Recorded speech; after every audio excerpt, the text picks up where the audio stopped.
سب کے چہروں اور ان کے ناکوں کے قریب گئی اور وہ بے جان سے ہو گئے اور اندھے ہو گئے۔ ارے بھائی صاحب، حضور بہت سارے لوگ رسولوں کا اور نبیوں کا مذاق کرنے کی وجہ سے ہلاک و برباد ہو گئے، صحیح ختم ہو بات گئے۔ ہے، مذاق نہیں کرنا چاہیے یار رسول کا۔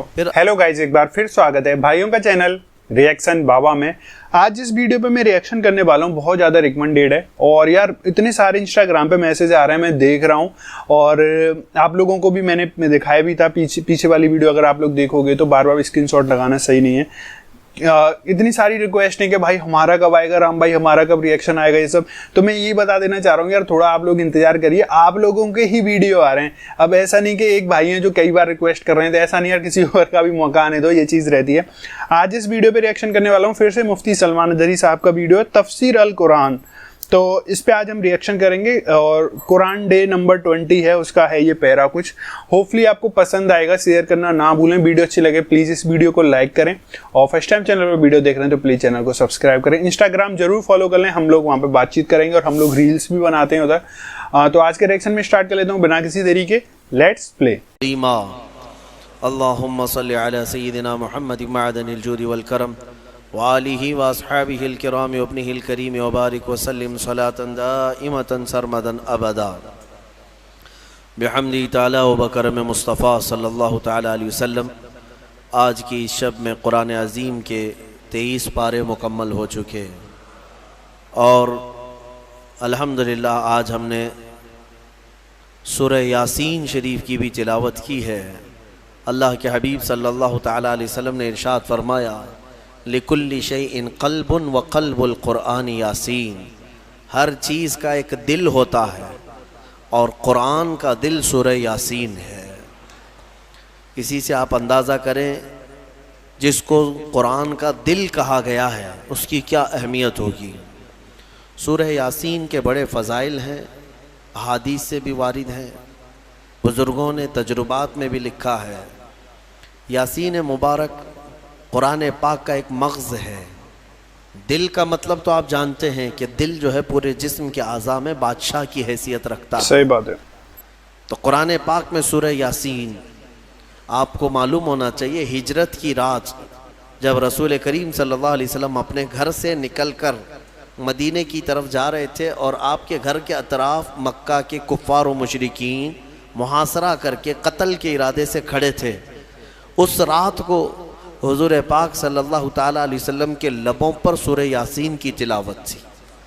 آپ نے مٹی ہاتھ میں اٹھائی اور سورہ یاسین شریف کی تلاوت کرتے رہے، اور اس مٹی کو یوں پھینک دیا یہ کہتے ہوئے کہ شاہت الوجوہ، تم سب کے چہرے برباد ہو جائیں۔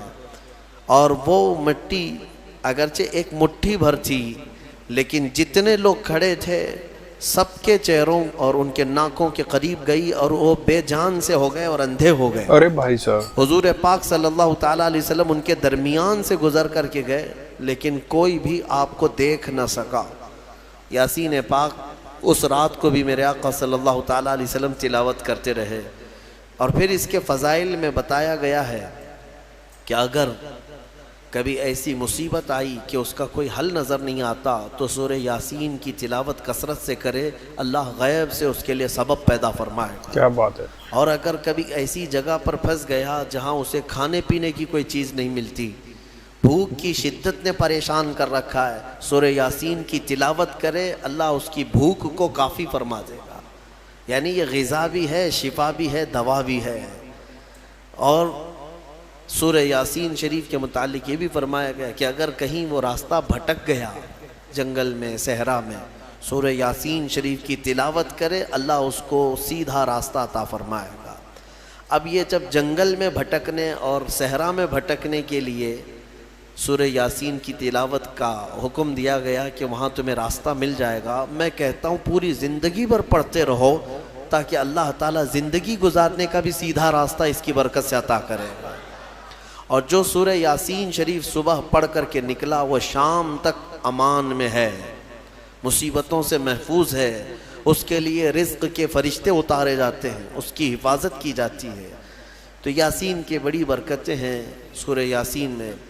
اللہ تبارک و تعالیٰ نے ان آیات بینات میں جو بیان فرمایا اس میں اللہ تعالیٰ فرماتا ہے، یا حسرتاً علی العباد، قیامت کے دن کے بارے میں کہ افسوس ہے بندوں پر وہ بندے افسوس کریں گے. ما یاتیہم من رسول الا کانوا بہ مستہزئین، یعنی جب کبھی ان کے پاس کوئی رسول آتا تو اس کا مذاق اڑاتے تھے، مذاق کرتے تھے رسولوں کے ساتھ، نبیوں کے ساتھ. ان لوگوں کی جو حشر ہوں گے نا وہ بہت سخت ہیں قیامت کے دن، بہت زیادہ سخت ان کے ساتھ معاملات ہوں گے. اللہ تعالیٰ فرماتا ہے الم یرو کم اہلکنا من قبلہم من القرون، کیا اس سے پہلے صدیوں پہلے ہم نے کتنی ایسی بستیاں ہیں جن کو ہلاک نہیں کیا ہے. بہت سارے لوگ رسولوں کا اور نبیوں کا مذاق کرنے کی وجہ سے ہلاک و برباد ہو گئے، صحیح بات ہے، مذاق نہیں کرنا چاہیے یار رسول کا. پھر اللہ تبارک و تعالیٰ فرماتا ہے کہ عبرت پکڑو اے لوگوں، رسول جو آتے ہیں وہ تمہیں بظاہر اگر یوں دیکھتے ہیں کہ وہ پیوند لگے کپڑے پہنتے ہیں، چھوٹے سے گھر میں رہتے ہیں، چھوٹی چھوٹی غذائیں کھاتے ہیں یا فاقہ کشی کرتے ہیں، تو اس کا مطلب یہ نہیں کہ وہ رسول یا نبی مجبور ہوتے ہیں. وہ تو فقر کو پسند کرتے ہیں اللہ کی بارگاہ میں، ورنہ ہر نبی اتنا صاحب اختیار ہوتا ہے کہ اگر وہ چاہے تو سونے کا پہاڑ اور چاندی کا پہاڑ اس کے ساتھ ہو. اچھا، وہ سونے اور چاندی کے محلات میں رہے. کیا بات ہے. لیکن اللہ کے نبیوں نے فقر کو پسند کیا ہے. تو اکثر جو قومیں رسول کو ظاہری طور پر دیکھتی تھیں تو وہ مذاق اڑاتی تھی، یہ اللہ کے نبی ہیں، یہ اللہ کے رسول ہیں، ان کا لباس ایسا ہے، ان کے پاس سواری نہیں، ان کا گھر صحیح نہیں، ایسی باتیں کہہ کر کے مذاق اڑایا کرتے تھے. اللہ تبارک و تعالیٰ ان مستہزئین سے کوسوں دور ہمیں رکھے، اور مولا تعالیٰ اسی جماعتوں سے ہمیں محفوظ رکھے. اور قرآن پاک میں اللہ تعالیٰ یہ بھی فرماتا ہے قیامت کے دن محشر کے میدان میں یہ کہا جائے گا وَامْتَازُوا الْيَوْمَ أَيُّهَا الْمُجْرِمُونَ. یہاں کہا جائے گا سارے لوگ ایک ساتھ کھڑے ہوں گے، پھر آرڈر آئے گا مجرم الگ ہو جائیں، اس میں سے جتنے لوگ مجرم ہیں وہ الگ ہو جائیں. ان کے چہرے بتا رہے ہوں گے اس دن، اور ان کو الگ کیا جائے گا، ان کو الگ کیا جائے گا مجرمین کو. کس بات کے مجرم؟ اللہ تعالیٰ فرماتا ہے الم اعہد الیکم یا بنی آدم اللہ تعبدوا الشیطان. پھر رب تبارک و تعالیٰ کا جلال ہوگا اس دن، اور پھر رب تعالیٰ کی ہیبت طاری ہوگی بندوں پر، خشیت ہوگی. فرمائے گا مولا کیا میں نے تم سے یہ نہیں عہد لیا تھا کہ اے آدم کی اولاد کے شیطان کی پرستش نہیں کرو گے، اس کے پیچھے نہیں جاؤ گے. انہ لکم عدو مبین، بے شک وہ تمہارا کھلا ہوا دشمن ہے. کیا میں تم سے یہ وعدہ نہیں لیا تھا ان اعبدونی، کہ تم میری عبادت کرو گے. ھذا صراط مستقیم، یہی سیدھا راستہ ہے. پھر تم کیسے بہک گئے؟ یہ جتنے غیر اللہ کی عبادت کرتے ہیں سب کے سب اس دن الگ کیے جائیں گے، سب کے سب الگ. کفار و مشرکین جو بھی اللہ کے سوا عبادت کرتے تھے قیامت کے دن سب کو ایک طرف کر دیا جائے گا. اور رب تبارک و تعالیٰ ان سے فرمائے گا کیا میں نے تم سے یہ وعدہ نہیں لیا تھا کہ دنیا میں جاؤ گے تو میری عبادت کرو گے، شیطان کی پرستش نہیں کرو گے. پھر اللہ تعالیٰ فرماتا افلم تکونوا تعقلون، کیا تمہیں عقل بھی نہیں تھی؟ کیا تم عقل نہیں رکھتے تھے؟ سچ بات ہے میرے عزیزو، عقل رکھنے والا یہ چھوٹی چھوٹی چیزوں کو خدا کیسے بنا لیتا ہے. صحیح بات ہے. خدا کا جو تصور ہے وہ دنیا میں سب سے بڑا ہونے کا تصور ہے. بھلا چوہا کیسے خدا بن گیا؟ ایک چھوٹی سی مٹی وہ کیسے خدا بن گئی؟ جس کو تم ہاتھوں سے گوندتے ہو، پیروں سے کھندلتے ہو، پھر وہ تمہارا خدا کیسے بن گیا؟ افلم تکونوا تعقلون. اللہ فرماتا ہے کیا تم عقل نہیں رکھتے، عقل سے کام نہیں لیتے؟ خدا کا جو تصور ہے وہ ایسا ہونا چاہیے کہ اس سے بڑا کوئی نہ ہو، دنیا میں اس سے بڑی طاقت کسی کی نہیں. وہ اللہ جس کے بارے میں ہم عقیدہ رکھتے ہیں کہ وہ قادر مطلق ہے، کسی کا محتاج نہیں، اور وہ سب سے بڑا ہے، سب سے بڑی طاقت والا ہے، یہ ہمارا عقیدہ ہے نا. اور جو اس عقیدے کو چھوڑ کر چھوٹی چھوٹی چیزوں کی پوجا میں لگ گئے، پرستش میں لگ گئے، عبادت میں لگ گئے، ان کے بارے میں سوال ہو رہا ہے قیامت کے دن، عقل ہے یا نہیں ہے تمہاری؟ عقل سے کام لیتے ہو کہ نہیں؟ حتیٰ کہ میں آپ کو بتاؤں، مصر کی سرزمین میں ہم جب رہتے، وہاں کے لوگوں نے اس طرح کی پتھروں کی عبادت یا دوسروں کی عبادت انہوں نے دیکھا نہیں۔ ماحول پورا اسلامی ہے، بچپن سے مسجدوں کو دیکھا، اللہ کی عبادت۔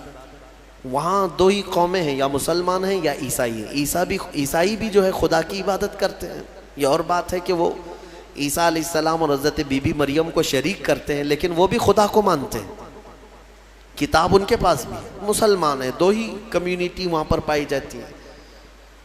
تو کبھی کبھار کوئی عام آدمی بھی عرب کا ٹیکسی چلانے والا ہم سے حالات پوچھتا تھا ہندوستان کے، اور پھر یہاں کے بارے میں جب ان کو معلوم ہوتا ہے کہ درخت، پتھر، مٹی، بلی، چوہا، ساری چیزیں عبادت کے لائق سمجھی جاتی ہیں، تو ایک منٹ کے لیے شاک ہو کر رک جاتے تھے، اور پہلا ان کا سوال یہ ہوتا تھا ما عندهم مخ، سب سے پہلا یہی سوال کرتے، کیا ان لوگوں کے پاس کھوپڑی نہیں ہے؟ کھوپڑی ہے یا نہیں ہے؟ تو یعنی ایک عقل رکھنے والے کے لیے تعجب کی ہی بات ہے کہ میرے سے کمزور میرا خدا کیسے ہو گیا، جس کو میں جب اٹھا رہا ہوں۔ ایک صحابی ہے، حضور پاک صلی اللہ تعالیٰ علیہ وسلم کی بارگاہ میں آئے اور کہتے ہیں یا رسول اللہ صلی اللہ علیہ وسلم، زمانے جاہلیت کے جب آپ ایمان نہیں لائے تھے، کچھ کام ایسے ہیں، ایک کام مجھے یاد آتا ہے تو بہت روتا ہوں، اور ایک کام ایسا ہے وہ یاد کرتا ہوں تو ہنستا ہوں۔ حضور پاک صلی اللہ علیہ وسلم نے پوچھا وہ کون سے؟ کہا زمانے جاہلیت میں جس کام پر مجھے رونا آتا ہے وہ یہ ہے کہ ہمارے گھر بیٹیاں پیدا ہوتی تو ہم گلا مروڑ کر دفن کر دیتے۔ ارے یار ایسا کیوں؟ اپنے ہاتھوں سے مارتے تھے، غلط ہے یار، اور زندہ دفن کر کے آ جاتے تھے۔ آج مجھے اس کام پر بڑا افسوس ہوتا ہے، روتا ہوں۔ ایک ایک نے 5 بیٹیاں دفن کی، ارے یار، اپنے ہی گھر میں پیدا ہونے والی بچیوں۔ کہتے ہیں یہ کام یاد آتا ہے زمانے جاہلیت کا تو بڑا رونا آتا ہے، اور کہتے ہیں پھر ہنسی کس بات پر آتی ہے؟ وہ کہتے ہیں ہم زمانے جاہلیت میں ہمارے جو خدا ہوتے تھے، آٹے کے خدا ہم بناتے تھے جب کبھی سفر میں جانا ہوتا تھا، اور ہر ایک کا الگ، ہوا کا الگ تھا، بارش کا الگ تھا، دھوپ کا الگ تھا، زمین کا الگ، آسمان کا الگ، بیماریوں سے صحیح کرنے والا الگ، سب کے الگ الگ تھے۔ تو ہم وہ آٹے کے بنا کر کے سفر میں لے کر کے چلتے تھے کہ سفر میں ہمارے ساتھ رہے گا ہمارا یہ خدا، اور اس کی عبادت بھی کرتے تھے۔ اور وہ صحابی کہتے ہیں لیکن بیچ میں کبھی غلہ اناج ختم ہوتا تو کبھی اس کا ہاتھ توڑ کے کھاتے تھے، کبھی پیر توڑ کے بھون کے کھاتے تھے۔ تو یعنی اپنے ہی خدا کو ہم جو ہے ادھر سے ادھر سے توڑ کر کے پکا کر کے کھاتے تھے۔ آج مجھے اس بات پر افسوس ہوتا ہے، ہنسی بھی آتی ہے کہ عقل کے بغیر کیسے کام کرتے تھے۔ بہرحال قرآن یہ سوال کرتا ہے افلم تکونوا تعقلون، کیا تم لوگوں کو عقل نہیں ہے، عقل نہیں رکھتے تھے؟ پھر اللہ فرماتا ہے ہذہ جہنم التی کنتم توعدون، یہ وہی دوزخ ہے جس کا تم کو وعدہ کیا گیا تھا، آؤ اس میں۔ جتنے اللہ کو چھوڑ کر عبادت کرتے رہے سب کو بلایا جائے گا۔ اصلوها اليوم، اللہ تعالیٰ فرماتا ہے آج کے دن سب کو اس میں ڈالو، ان سب کو ڈالو۔ جہنم کی کیفیت کیا ہوگی پتہ ہے؟ جہنم اس دن پکڑ کر کے لائی جا رہی ہوگی، فرشتے اس کو لا رہے ہوں گے۔ کتنی بڑی ہے جہنم یا دوزخ، یہ کتنی بڑی ہے، اللہ اکبر، اندازہ نہیں کر سکو گے۔ ایک دوزخی، ایک جہنمی جو ڈالا جائے گا، یہ نہیں جو ہماری شکلیں ہیں۔ حدیث پاک میں حضور صلی اللہ علیہ وسلم فرماتے ہیں جہنمی کی اتنی بڑی شکل ہوگی کہ مکہ اور مدینے کے بیچ کا پورا فاصلہ بھر جائے گا ایک ہی جہنمی سے۔ اگر وہ بیٹھ گیا، 400 کلومیٹر ہے مکہ سے مدینے کا فاصلہ، 425 کلومیٹر کا فاصلہ ہے، حضور فرماتے ہیں کہ اس دور اتنا لمبا چوڑا ایک جہنمی ہوگا، اور پھر جب کروڑوں جہنم میں ڈالے جائیں گے تو جہنم کی وسعت کتنی ہوگی. صحیح بات ہے، جہنم تو بڑھ جائے گا، فل ہو جائے گا، اندازہ نہیں کر سکتے. 70,000 فرشتے اس کو کھینچ کر کے لا رہے ہوں گے قیامت کے دن دوزخ کو، اور اس کو زنجیروں میں جو باندھا گیا ہو. دوزخ کیا کوئی کڑائی ہے کیا جو کھینچ کے لا رہے تھے؟ کیسے اس کے دہانے ہیں، اس کے دروازے ہیں، اس کا منہ ہے جہنم کا، جس کے اندر مجرمین کو ڈالا جائے گا، مشرکین کو ڈالا جائے گا. تو روایات میں ہے کہ اس کو 70,000 فرشتے زنجیروں میں جکڑ کر کے لا رہے ہوں گے. ایک ایک زنجیر پر 70,000 زنجیریں ہیں اس کی، اور ہر زنجیر پر 70,000 فرشتے. کیا بات ہے. اس کو جکڑ کر کے لا رہے ہوں گے. اس کے باوجود جہنم ان سے چھڑا کر کے بھاگنے کی کوشش کر رہی ہوگی مجرمین کی طرف. کس کی طرف؟ محشر میں جو مجرمین موجود ہوں گے ان کی طرف لپکنے کی کوشش کر رہی ہوگی فرشتوں کے ہاتھوں سے زنجیر کو چھڑا کر. اچھا، اتنی طاقت اور اتنی ہیبت. اس کے اندر آگ جو ہے وہ کس قسم کی ہے؟ فرمایا گیا دنیا کی آگ لال ہے، جہنم کی آگ نہایت کالی ہے. ارے بھائی سخت کالی آگ. یہ بات بھی ہے، کالی آگ. اتنی کالی آگ ہے کہ کچھ نظر نہیں آتا دوزخ کے اندر. آگ بھی کالی ہوتی ہے یار، الگ ہے. اسلوہ اليوم، آج سب کو ڈالو اس میں. بما کنتم تکفرون، جو تم کفر کیا کرتے تھے. مجرمین کو پکڑا جا رہا ہوگا، اور جہنم کا حال کیا ہوگا میں بتاتا ہوں. وہ فرشتوں کے ہاتھوں سے چھٹپٹا رہی ہوگی، اچھل اچھل کر کے جا رہی ہوگی. اور کیا کہتی ہے جانتے ہیں؟ 26ویں پارے میں سورہ قاف میں رب تبارک و تعالیٰ فرماتا ہے مجرمین کو ڈالا جا رہا ہے، ڈالا جا رہا ہے، ڈالا جا رہا ہے. تو اللہ تعالیٰ اس سے پوچھے گا جہنم سے، حلم تلأتی، بس پیٹ بھر گیا تیرا؟ جہنم کہتی وہ تقول حل من مزید، وہ کہے گی اے اللہ اور کچھ زیادہ ہو جائے، اور کچھ زیادہ ہو جائے. اس کا پیٹ نہیں بھرے، اور کچھ انسانوں کو ڈال. اس دن وہ پکارتی رہے گی اور میرے اندر ڈالا جائے، اور میرے اندر ڈالا جائے. اور جانتے ہیں جب اس کی آگ کم پڑنے لگ جائے، دھیمی ہونے لگ جائے، تو آگ بھڑکانے کے لیے انسانوں کو اور پتھروں کو گرایا جائے گا. اس کا ایندھن ہے. جیسے پیٹرول ڈالنے سے آگ بھڑک جاتی ہے، جہنم کی آگ انسانوں اور پتھروں کو ڈالتے ہی بھڑک جائے گی. یہ جہنم کی کیفیت ہے دوزخ کی. اور جہنم کا سب سے ہلکا عذاب کیا ہے؟ سب سے ہلکا. اگر کوئی چلا بھی گیا، تھوڑے سے گناہوں کی سزا بتا کر کے واپس آنے والا ہے، تو حدیث رسول میں ملتا ہے سب سے ہلکا عذاب یہ ہے کہ وہاں آگ کی جوتیاں پہنائی جائیں گی جس کی گرمی سے اس کا بھیجا کانوں سے باہر آ رہا ہوگا، پک پک کر کے ابل رہا ہوگا. یہ سب سے ہلکا عذاب جہنم کا. پھر جس کے بارے میں اللہ نے عذاب علیم کہا، عذاب عظیم کہا، عذاب مہین کہا، وہ کیسا عذاب ہوگا؟ عذاب علیم کا مطلب دردناک عذاب، عذاب عظیم کا مطلب بڑا عذاب، عذاب مہین کا مطلب ذلت والا عذاب. وہ کیسے عذاب ہوں گے واللہ بہتر جانے. جہنم کا خوف ایک مومن کے اندر خشیت پیدا کرتا ہے، اللہ سے ڈر پیدا کرتا ہے. صحیح بات ہے. تم ہلکے میں لیتے ہو اس چیز کو. ذرا موم بتی میں اپنی انگلی رکھ کر کے دکھانا، یا چولہے میں جا کر کے اپنا ہاتھ رکھ کر کے دکھانا. اگر چمڑی جل گئی تو 8 دن تک اس کی مرہم پٹی پہ لگ جائیں گے، ہا ہو کرتے رہیں گے. جلے ہوئے آدمی کو سکون کبھی نہیں. لیکن دوزخ میں جب ڈالا جائے گا، ایک بار چمڑی جل گئی تو ختم ہو جائے گا. ایک بار یہاں آگ میں جل گئے تو مر گئے، پھر کیا ہونا ہے. لیکن دوزخ میں ایسا نہیں کہ اب تم وہاں جب تک جلتے رہو گے موت نہیں آئے گی، موت ختم کر دی جائے گی. مرنا ایک ہی بار ہے انسان کو یہاں دنیا میں.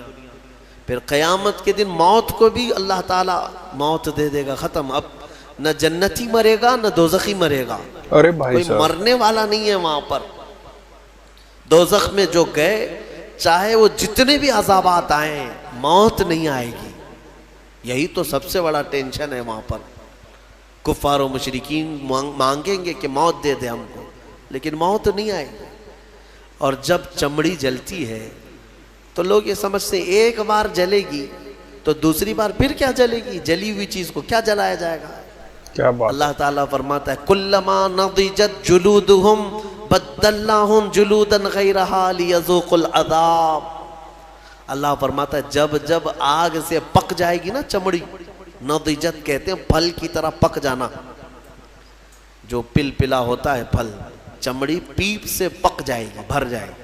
اللہ فرماتا ہے جب جب دوزخ کی آگ کی وجہ سے تمہاری چمڑی پکے گی، اللہ فرماتا ہے ہم اس کے علاوہ دوسری چمڑی تمہیں پہنا دیں گے، نئی چمڑی ڈال دیں گے. بدلناہم جلودا غیرہا لیذوقوا العذاب، تاکہ عذاب کو چکھ سکو، نیا نیا عذاب چکھ سکو.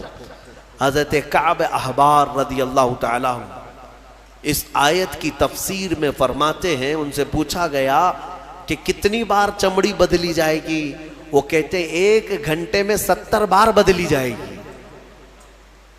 ہر گھنٹے میں 70 بار پورے جسم کی چمڑی بدلی جائے گی.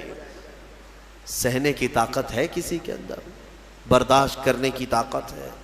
اسی لیے مجھے وہ دعا یاد آتی، حضرت سفیان ثوری رو رو کر کے دعا کرتے تھے، بڑی پیاری دعا ہے. اللہ کی بارگاہ میں یوں کہتے تھے الہی لست للفردوس اہلا، اے میرے مولا میں تیری فردوس بری میں جنت میں جانے کا اہل تو نہیں ہوں، میں تیری جنت میں جانے کے قابل تو ہوں نہیں. ولا اقوى على نار الجحیم، اور نہ ہی میں تیرے دوزخ کے عذاب سہنے کی طاقت رکھتا ہوں.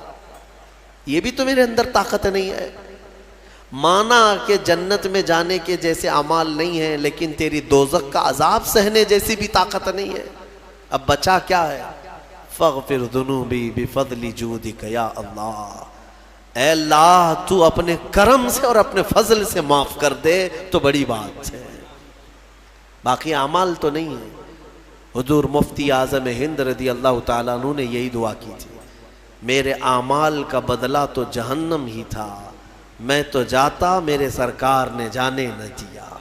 بس یہی ایک آس ہے ہمارے پاس، اللہ چاہے اپنے فضل سے اور اپنے رسول کی سفارش سے بچ گئے تو بچ گئے، ورنہ میں بتاؤں وضو میں بھی پکڑے جا سکتے ہیں، ہم قرات میں پکڑے جا سکتے ہیں، رکوع سجدے میں پکڑے جا سکتے ہیں، اور پتہ نہیں زندگی بھر کتنا کھایا. سب کا اگر حساب دینے پر آ جائیں، ہم نے چاول کتنا کھایا، روٹیاں کتنی کھائی ہیں، شکر کتنا کھایا ہے، اگر یہ سب حساب میں آئے، اس میں اگر کچھ دانے حرام کے چلے گئے تھے تو وہ حساب دیتے دیتے سالوں لگ جائیں. ہمارے پاس حساب جیسی چیز نہیں ہے میرے عزیزو. اسی لیے وقت کا مجدد بریلی کا امام، جن کے پاس عبادت کے ذخیرے ہیں، پھر بھی اللہ کی بارگاہ میں روتے ہوئے یوں کہتے ہیں کہ کریم اپنے کرم کا صدقہ، لئیم بے قدر کو نہ شرما، تو اور رضا سے حساب لینا، رضا بھی کوئی حساب میں ہے. تو اے اللہ تو اتنی بڑی شان کا مالک، تو اور رضا سے حساب لینا، رضا بھی کوئی حساب میں ہے. اسی لیے اللہ تبارک و تعالیٰ کے فضل کی طرف، اس کے رحم کی طرف توجہ لگائے رکھو. سورہ یاسین میں مولا تبارک و تعالیٰ نے جو فرمایا، رونگٹے کھڑے ہو جاتے ہیں. آگے کی آیتیں اللہ فرماتا ہے الیوم نختم علی افواہہم، آج کے دن ہم تمہارے منہ پر مہر لگا دیں گے، مہر لگا دیں گے. اس کا ترجمہ یہی ہے. اور رب تعالیٰ فرماتا ہے وَتَشْهَدُ أَرْجُلُهُمْ بِمَا كَانُوا يَكْسِبُونَ، تمہارے پیر گواہی دیں گے تم کیا کیا کرتے تھے. اللہ تعالیٰ فرماتا ہے کہ ہم منہ پر مہر لگا دیں گے، سب بند. جھوٹ بولنے کی عادت ہے، ہیلے بہانے کرنے کی عادت ہے، ادھر ادھر کی باتیں اڑانے کی عادت ہے. تم کیا بولو گے قیامت کے دن؟ تمہارے ہاتھوں سے کہا جائے گا بولو یہ کیا کیا کرتا تھا.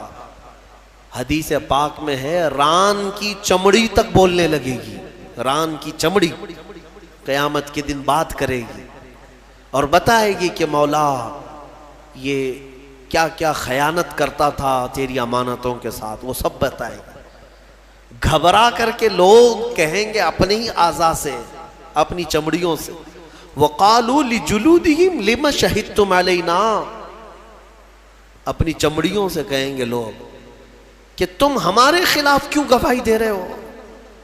دنیا میں ہم جب بھی تمہیں کوئی تکلیف ہوتی تھی تو ہم فوراً تمہارا خیال کرتے تھے، کٹ گیا تو پٹی لگایا، دوا لگایا، ہاتھ کی کیا خیال کرتے ہیں کہ نہیں خیال کرتے؟ لیکن یہ نہ ہاتھ ہمارا ساتھ دے رہا ہے، نہ پیر ساتھ دے رہا ہے، نہ آنکھیں، نہ ناک، نہ کان، نہ چمڑیاں ہمارے خلاف گواہی دے رہی ہیں۔ تو یہ کہیں گے قیامت کی، قالوا انطقنا اللہ الذی انطق کل شیء، وہ بولیں گے اس اللہ نے ہمیں بولنے کی طاقت آج دی ہے، جس نے سارے لوگوں کو ہر چیز کو بولنے کی طاقت دی، اسی نے آج ہمیں بولنے کی طاقت دی۔ تو نے اللہ کی نعمتوں کے ساتھ انصاف نہیں کیا، آج تیرے خلاف گواہی دی جائے گی۔ ڈرو اس دن سے، ڈرو۔ اسی لیے ہمیشہ قرآن نے بھی ڈرایا ہے، کس بات سے؟ اس دن سے ڈرو جس دن حساب کا ہوگا۔ 24ویں پارے میں ایک آیت ہے سورہ غافر کی، اللہ فرماتا ہے ایک آواز آئے گی اس دن، لمن الملک اليوم، آج کس کی بادشاہت ہے؟ آج کس کی بادشاہت ہے؟ دنیا میں اس کی جے جے کرتے رہتے تھے، قیامت کے دن پوچھا جائے گا کس کی بادشاہت ہے؟ سب چپ، کسی کی زبان سے کوئی بات نہیں آئی۔ پھر اللہ تعالیٰ کی طرف سے ہی آواز آئے گی، للہ الواحد القہار، آج ایک اللہ قہر کرنے والے کی حکومت ہے، قہار کی آج حکومت ہے۔ اللہ کے 99 صفات ہیں، وہ غفار بھی ہے، ستار بھی ہے، رحیم بھی ہے، کریم بھی ہے، لیکن قیامت کے دن مولا فرماتا ہے قہار ہے۔ قہار کسے کہتے ہیں؟ سخت پکڑ کرنے والا۔ پکارا جائے گا این الجبارون این المتکبرون، کہاں ہے وہ زمین میں جو گھمنڈ کرتے تھے، کہاں ہے وہ جو زمین میں دادا گیری کرتے تھے؟ بلائے جائے۔ قہار کے سامنے کس کی مجال ہے بات کرنے کی؟ تمہیں پتا ہے اللہ کے نبیوں کا حال یہ ہوگا، موسیٰ علیہ السلام جو جلیل القدر پیغمبر ہیں وہ تک کانپ رہے ہوں گے وہاں پر اللہ کے جلال سے۔ آدم علیہ السلام سے لے کر عیسیٰ علیہ السلام تک انبیاء کرام کہیں گے آج ہمیں بات کرنے کی جرات نہیں ہے اللہ کی بارگاہ، نبیوں کی بات کر رہا ہوں۔ ماں و شما چھوڑو، تم کس کے اس کے بھروسے پہ بیٹھے ہو؟ نبیوں کا حال یہ ہے کہ ہم بات نہیں کر سکیں گے آج۔ اس بھرے مجمع میں قرآن کہتا ہے سورہ نجم کی آیت، وَكَم مِّن مَلَكٍ فِي السَّمَاوَاتِ لَا تُغْنِي شَفَاعَتُهُمْ، آسمان میں کتنے بڑے بڑے فرشتے ایسے ہیں، اللہ فرماتا ہے ان کی سفارش کام نہیں آئے گی، ان کی کسی کی سفارش کام نہیں آئے گی، شیئن الا باذن اللہ، مگر اللہ جسے اجازت دے۔ اس بھرے مجمع میں ڈر اور خوف ایسا ہے کہ ایک نبی بھی بولنے کو تیار نہیں، ایک فرشتہ بھی بات کرنے کو تیار نہیں۔ مخلوق کے ہاں اس وقت اگر کوئی آواز گونجتی ہے تو وہ محمد الرسول اللہ کی ہے، وہ صرف اور صرف میرا آقا ہے، رسول کریم صلی اللہ تعالیٰ علیہ وسلم۔ اس لیے کہ اس بھرے مجمع میں اللہ کے حبیب صلی اللہ تعالیٰ علیہ وسلم ہی سفارش کر کے اللہ کے غضب کو ٹھنڈا کریں گے، اللہ کی ناراضگی کو کم کریں گے۔ وہ سجدے میں چلے جائیں گے تو سر نہیں اٹھائیں گے، مولا فرمائے گا اے محمد سر اٹھاؤ، آپ جس کی سفارش کریں گے قبول کی جائے گی۔ یہ ہے محشر کے میدان کی بات۔ بہرحال سورہ یاسین میں اللہ تعالیٰ فرماتا ہے کہ تمہارے منہ پر مہر لگا دی جائے گی، وَتُكَلِّمُنَا أَيْدِيهِمْ وَتَشْهَدُ أَرْجُلُهُمْ، تمہارے ہاتھ ہم سے بات کریں گے، تمہارے پیر گواہی دیں گے تم کیا کیا کرتے تھے۔ اور اللہ تعالیٰ فرماتا ہے وَلَوْ نَشَاءُ لَطَمَسْنَا عَلَىٰ أَعْيُنِهِمْ، اگر ہم چاہیں تو تمہارے چہروں پر یا تمہاری آنکھوں پر پوری طرح سلائیاں پھیر دی جائیں گی، بند کر دیا جائے گا، یہاں پر بھی دنیا میں۔ میرے عزیزو ایک آیت اس میں یہ بھی آئی ہے قرآن میں، وَمَن نُعَمِّرْهُ نُنَكِّسْهُ فِي الْخَلْقِ، سورہ یاسین کی آیت. اللہ فرماتا ہے ہم جس کو لمبی عمر دیتے ہیں اسے بچپن کی طرف لوٹا دیتے ہیں. حقیقت ہے جس کا بڑھاپا آیا سیم بچپن کی طرح واپس آ رہا ہے. تمہیں اندازہ بھی ہے بچے کی کیفیت دیکھا ہے؟ بچہ اس کے اندر جو عادتیں ہیں، ایک تو صحیح طریقے سے چل نہیں پاتا، سہارے کی ضرورت ہے، پکڑ کے چلے گا. بچہ بہت ہارڈ غذائیں نہیں کھاتا، دودھ پیتا ہے، ہلکی چیزیں کھاتا پیتا ہے، کیونکہ ہاضمہ اتنا مضبوط نہیں ہوتا. بچہ بریانی، گوشت، یہ بڑی بڑی چیزیں نہیں کھا پائے گا، کیا کرے گا؟ ہاضمہ اتنا نہیں ہے. بچے کی کیفیت یہی ہے کہ پکڑ کر کے چلتا ہے. بچے کی کیفیت یہ ہے کہ ایک ہی چیز کو بار بار پوچھتا ہے، بھولتا ہے. سیم بڑھاپا جب آتا ہے تو واپس اسی کیفیت میں پلٹ جاتا ہے. بوڑھا بھی اب اکیلا نہیں چل پاتا، کسی کے سہارے کی ضرورت پڑتی ہے. پھر بوڑھاپا ہی ہے کہ اس کو ہر چیز بھولی جانے لگتی ہے. جیسے بچپن میں بار بار پوچھتا تھا، بڑھاپے میں بھی پوچھنے لگتا ہے، بھول جاتا ہے. بچپن میں جس طرح سے بچے کو بستر میں ہی پیشاب ہو جاتے، پخانے ہو جاتے ہیں، بڑھاپے میں بھی حالتیں دیکھنے کو ملتی ہیں. کنٹرول میں نہیں رہتا پیشاب پخانا.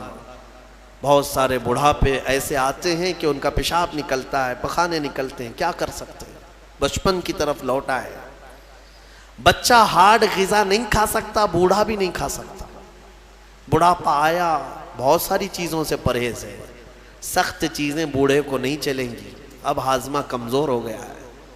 شکر سے پرہیز، نمک سے پرہیز، گوشت سے پرہیز، بس ہلکی چیزوں پر وہ رہ گیا ہے.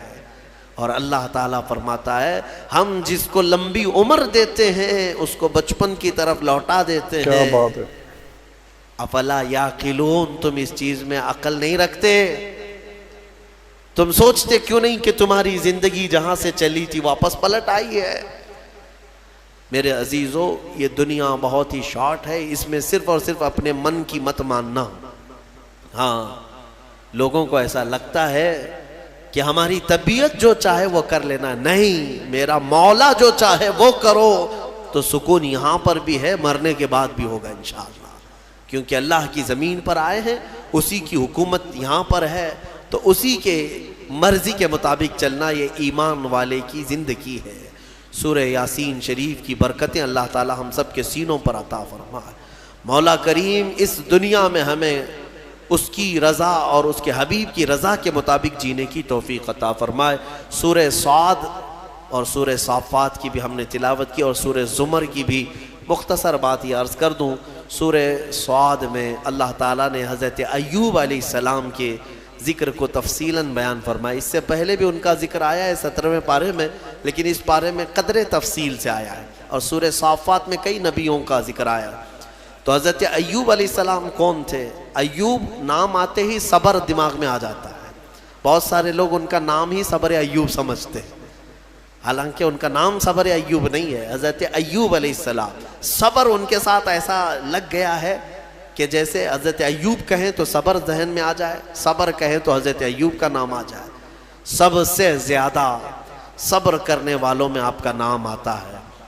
حضرت ایوب علیہ السلام اللہ تبارک و تعالیٰ کے ایک جلیل القدر پیغمبر ہے، نبی ہیں. اللہ نے آپ کو بے شمار دولت عطا کی تھی، اولاد، بیویاں. اس زمانے میں آپ کی شان و شوکت، بڑی جائیدادیں. پھر آزمائش کا ایک وقت آیا. اللہ نے فرمایا اپنے فرشتوں سے میں اپنے بندے ایوب کا امتحان لیتا ہوں. ان کی کئی بیویاں تھیں، تقریباً روایت میں بتائی گئیں 16 یا 17، اور ان کی اولاد 28 یا 30 کے قریب اولاد، بیٹے. الگ الگ روایات ہیں. جتنے بھی ہیں بے شمار جائیداد، مویشی، جانور، بکریاں، اونٹ، گائے، یہ سب بڑی دولت کی چیزیں اس وقت مانی جاتی تھی، وہ سب تھا آپ کے پاس. پھر ایک کے بعد دیگرے ایسا ہوا کہ طوفان چلا، سارے جانور مر گئے. پھر ایک طوفان آیا، باغیچے اکھڑ گئے، سب ختم ہو گئے. پھر ہوائیں چلی، بیماریاں آئیں، ان کے بچے انتقال کرنے لگ گئے. 1 2 3 4 کرتے ہوئے جتنے بیٹے تھے سب انتقال کر گئے. بیویاں انتقال کی، کچھ چلی گئیں. اس طرح ہوتے ہوتے یہ جو 4 سال تک کا عرصہ چلتا رہا، یہ 4 سال آپ کی آزمائش، سخت ترین آزمائش ہے. اور جب جب کسی کے انتقال کی خبر آتی آپ الحمدللہ کہتے تھے. الحمدللہ، اللہ کا شکر ہے. میرے عزیزو، یہ سننا آسان ہے، پریکٹیکل لائف میں پتہ چلے گا. گھر کا ایک فرد بھی چلا گیا، آدھا گھر اجڑ جاتا ہے. حضرت ایوب علیہ السلام کے پاس سوائے ان کی بیوی حضرت بی بی رحمت، ان کے علاوہ کوئی نہیں رہا. سب چیزیں ختم ہو گئیں، صرف ایک وفادار خاتون ساتھ میں تھیں. پھر اس پر مزید یہ کہ آپ کو بھی بیماری لاحق، آپ بھی بیمار ہوئے. اتنے بیمار، بخار پر بخار، بخار پر بخار، کہ جسم کا گوشت تک گلنے لگ گیا. سوتے بستر پر تو چمڑی آپ کی بستر پر لگ جاتی، ایسی تکلیف آئی. اور ان حالات میں ایک وقت ایسا بھی آیا کہ آپ کی زبان کٹ گئی، زبان کے اندر دراڑیں پڑ گئی. لاسٹ چیز تھی، زبان سے ذکر الہی کرتے تھے، باقی سب چیزیں کمزور ہو گئی تھی. تب حضرت ایوب علیہ السلام رو پڑے اللہ کی بارگاہ میں. یوں عرض کیا، رب انی مسنی الضر وانت ارحم الراحمین. اے میرے مولا، تکلیف مجھے پہنچی ہے لیکن تو سب سے زیادہ رحم کرنے والا ہے. یہ نہیں کہ مجھے کو کیوں، یہاں اتنے گناہ کر کے بیٹھے ہوئے ہیں اور بستر میں جا کر پھر بولتے ہیں اللہ مجھے کو کیوں کر رہا ہے. تیرے گناہوں کی وجہ سے اگر اللہ تعالیٰ دینے پر آئے کب کے مر جانا چاہیے تھا. اس رحمان نے تو بہت رحم کیا ہے. پھر لوگ یہ کہتے ہیں میرے ہی ساتھ ایسا کیوں ہو رہا ہے، مجھے کو ایسا کیوں ہو رہا ہے، میں نے کس کے ساتھ کیا کیا ہے. تم نے سب سے بڑا دھوکہ تو اللہ ہی کے ساتھ کیا ہے، اس کی پوری عبادتیں ہی نہیں کی. دوسروں کی بات میں چھوڑو، جس کی عبادت کے لیے آئے تھے وہی کمپلیٹ نہیں کیا اور پھر پوچھتے ہو میں نے کیا کیا ہے.